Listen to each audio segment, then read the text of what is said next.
nepeknom počasí, ktoré tu máte v Čechách, u nás na Slovensku svete slnečko, prišli.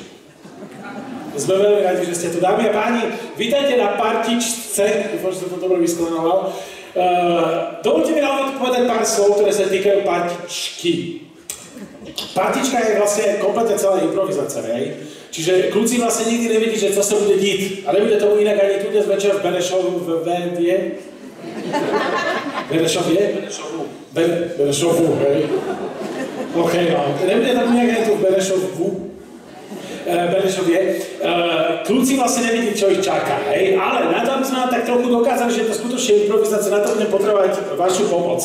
Aj teba moja, dobre? Dobre? Potrebujem, aby ste boli aktívni, aby ste sa zapájali, aby ste vymýšľali témata zadaní, aby ste boli tu s nami, tak spolu, hej. To je prvá vec. Druhá vec, pozrite sa, ja to poviem takto. Každá parta má akože ľudí, ktorí sú takí ako